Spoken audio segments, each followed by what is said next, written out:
Okay, so to the obnoxious commenter who said, "So what if Harry needs to be like, get a life?" Well, fuck you, get a life. No one forced you to watch this, okay? Um, the reason I talk about needing to be liked is I actually don't care that he needs to be liked. I don't really think that that's my business. I'm bringing it up because number one, the need to be liked makes you prey. And unfortunately, if you're going to be prey to the very predatory entertainment industry, particularly the music industry, which is kind of mafioso from the sounds of it, you're in a very vulnerable position. You can be really abused. Okay. So fuck you for being such a shithead and saying that I shouldn't talk about it because it's important to talk about. Not for people that are aspiring musicians, but just for people in general, because this is what happens when you need to be liked so much. You will be a walking exploitation signal, okay? And unfortunately, I'm gonna have to use Harry Styles because there's been enough people in the comments and various fandoms and various chat rooms that have said he does not look like he's happy anymore. He looks like he's paid a very, very high price. And that's been kind of my own thinking, which doesn't affect me, does not affect my life. It does not in any way of concern to me. But I do think that it's important to talk about for other people who might also be in that vulnerability point. And if they just know what they're up against, maybe they'll make healthier choices because it's not worth it selling your soul, as many performers, past and present, can probably show you and tell you. But nonetheless, I'm going to talk about if the world is a Hooey, not a Larry. So I know that there's a lot of these lyrics that on both the solo albums with Harry and Louis that it looks like that they're talking to each other. And I certainly think that that's possible, even if it's a Hooey situation. So Hooey are the people that believed in Larry, but they believe Larry broke up. So Larry are people who believe they're still together, which I am on the fence. One some days I'm a Larry, other days I'm a Hooey. Right now I feel like I'm leaning towards a Hooey.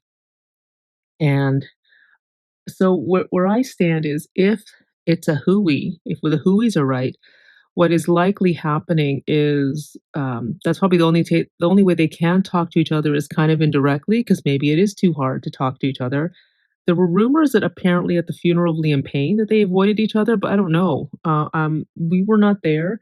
The press was not really allowed to be there. It was meant to be really private, so I don't know. I really don't want to think about that because that was about Liam. It was not about anybody else. So, um, oh, it's so hard to talk about Liam. It really just is. It's just sad because he really was talented. It's just sad that some of you guys or some people didn't notice it until he died. So anyway, okay. Um, I just I think if they really did break up, then what we are seeing is um Harry in agony and trying to reach out to his Louis. Some of the songs can be interpreted from the lens of this is somebody who is not happy. This is somebody who is really in some kind of regret and missing his person. So it's it's sad to say that that's the case. But the songs will suggest that if you listen to the lyrics, they as much as they support a Larry storyline, they also support a Hooey storyline. And the Hooey storyline would be, Louis has finally moved on. Louis has finally, um, found his footing. Louis is finally in a place where he feels that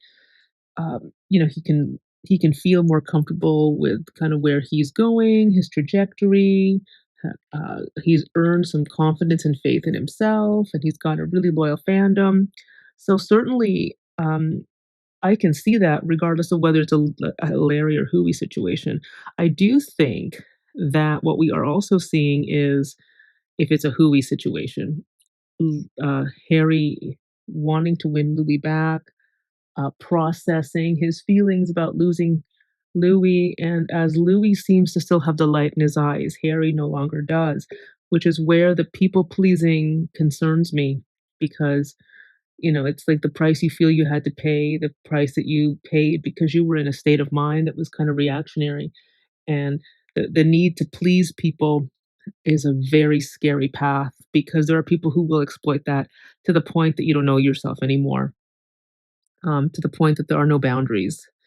And the more it's kind of like the picture of Dorian Gray, where I did that in the video about James Corden's friendship with Harry. I talked about the is it a pic is it Harry Styles we're looking at, or is it Dorian Gray?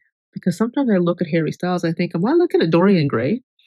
Where he's reflecting the picture in the storyline of Dorian Gray, where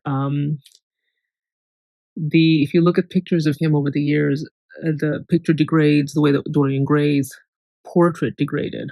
And it's not a slight against Harry. It's not that I hate Harry. I'm not up in a twist about Harry. I just think that we've lost one member of the band who was incredibly talented, who was kind of shafted, and who did so much work behind the scenes, um, as did Louis. And the recipient who benefited the most was Harry Styles, where he's distanced himself from the boy band that gave him everything, the boy band where you had two other people who had the balls to fight for fair conditions and humane treatment, and you ran with it.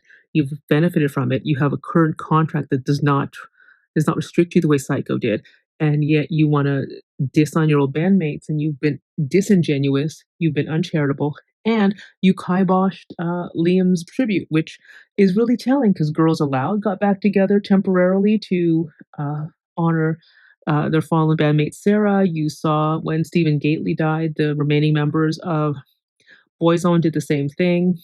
Now, if anyone has caught the Boyzone documentary, that is telling because Louis Walsh, who was one of the judges on X Factor UK, was their manager, and he willingly admits in that documentary where you see Ronan Keating crying, um, that he would do anything for publicity, and he's a bit mafioso too. And him and Simon Cowell are longtime colleagues. So don't think that what happened in Boyzone didn't also happen in One Direction.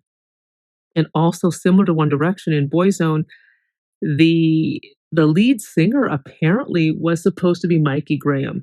And Mikey Graham, who, is no he's kinda, like, distanced himself from the music industry.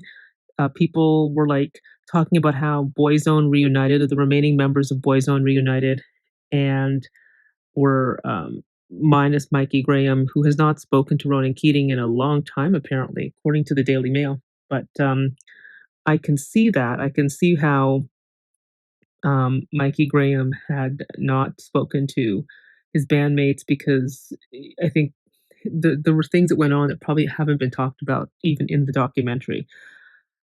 So with Boyzone, they also lost a member who they said died of natural causes at quite a young age, at like early 30s. So Stephen Gately passed away, and yet they reunited to honor him.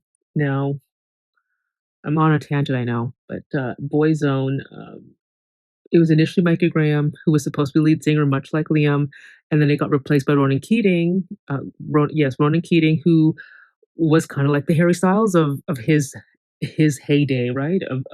Of Boyzone. He emerged the way Harry Styles did because Ronan Keating. Um, now Ronan Keating he had a bit more of a telegenic presence. He was much more he suited the zeitgeist at the time, and Ronan Keating, interestingly enough, Ronan Keating is almost 50, okay? I think he's in his late 40s now, but I mean, even Ronan Keating still looks like Ronan Keating. Um, and he still kinda has a boyishness to him even though he has a bit more laugh lines. But that's why I keep saying Harry looks really old, because if friggin' Ronan Keating still can have his youthful glow despite the laugh lines and still fairly much resemble who he looked like when he was 17. Because when Boyzone started, Ronan Keating was 16 or 17, same age as Harry. So you look at Ronan Keating now, Ronan Keating back then, it's like, you know, that's Ronan Keating, right? Like, I can go a long time not seeing anything but Boyzone, nothing but Ronan Keating, and then suddenly, there'll be a story about him, and I'll know it's him, right? Which is what I don't have that with Harry. Like, if he went away for a while and he came back, I'd be like, "That's Harry Styles?" Like, that sometimes I have that reaction even now. So, if Hooey is real, I believe what we are seeing in the discography of Harry Styles in his solo career, like Love of My Life, no wonder that was a really hard song for you to record because you're trying to convince yourself that you're able to move on and it's all bittersweet and yes, it was part of my lesson in life and I'm going to leverage this experience and move on. But no, you haven't moved on because then I listened to Hunger and then the lyrics to Hunger and then the lyrics to I Just Want to Love You. I mean, I listened to it. I'm just like, I think you're not over it. I really think you're not over it because if you listen to things that Louis writes, a lot of the things that Louis writes, it it sounds more like somebody who's in a perspective, who's like, "I'm sorry, it's always you. There's still an opening, but, whether that opening is romantic or friendship, I don't know." But Louis has much more of a somebody who's taking the good with the bad, someone who's not looking for the perfect outcome, someone who's uh, assessing the situation and acknowledging the truth, but also acknowledging the reality. Because like these are the words to hunger.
Okay, so that's hunger. So you listen to hunger, and then you look at something like Louis just is somebody who, in his songs, just strike me as somebody that is kind of putting himself out there, but at the same time is okay if it doesn't work out exactly how he wants. Like he knows he'll be okay.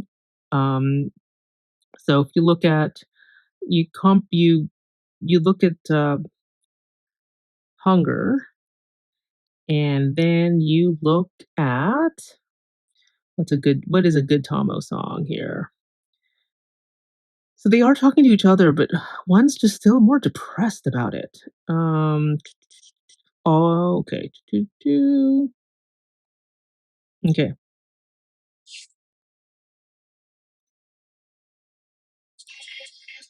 So this is all this time.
So they say that there's something also about like hertz and frequency. Oops, that was there was about to I was about to play Saturdays.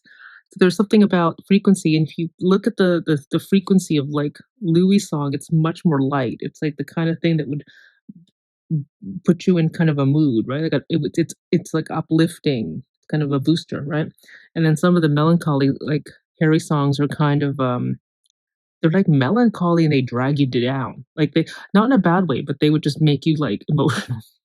Um, so it's almost like one is an agony without the other, and the other is willing to not cut you off, but at the same time, doesn't want it to be as it was. And then you listen to As It Was, and it's like, oh, the what as it was, and some of the gestures in that video kind of mimic the gestures between him and Louis during the early days of One Direction.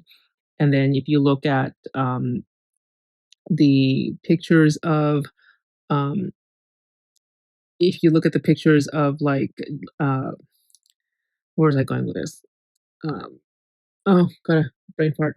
um, you just don't see the you just don't see this trajectory of a lot of happiness, more of a yearning for the past. So if you look at even my policeman, he's playing the Louis role. I look at like Harry is trying to win back Louis. If the Hooey reality is the real reality, um, I see that even choosing that role was kind of him trying to like make this big long love letter to Louis and thinking that the reason we broke up is all because you weren't ready to be open.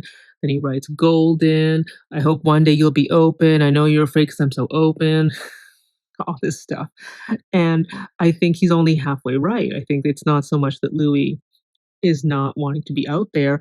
I think that maybe Harry might be forgetting the fact that, Louis has more to think about right now. He as a parent, you're gonna have to consider first and foremost the impact on your child, right?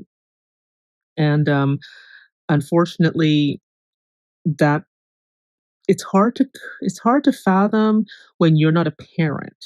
However, I've always thought that, like, if other people are gonna be affected by your choices, you just would naturally think about them even if you are not a parent. So, long story short, I think you see in if it's a Hooey reality, this Harry's attempts to win back Louis, trying to demonstrate he understands Louis's position or did understand Louis's position. Because even in My Policeman, some of the gestures can look very similar to how he and Harry had those moments where it's sort of it's like he borrowed from his experience with being closeted with Louis. So I think that the Hui reality to me is much more of a likely one. I know people won't like hearing this, but if you look at this is where the needing to be liked. It's like, do you need to be liked by everybody, or don't you want to be loved by the people that really are going to be there when push comes to shove? And I think that he made a choice at a young age, and he's trapped in a system, and the system wouldn't have been able to get you if you didn't have the vulnerability point. So it's a lesson in I'm glad that people can make their own music and publish it on their own without needing a record label, and not and find ways to kind of build an audience through social media and streaming, and not need these big labels if they want to be a really good indie artist. And if you want to not sell your soul, maybe you won't reach the colossal success, but you know what? Colossal success is not going to buy your soul back, and that's much more important, is to keep and hold on to your soul.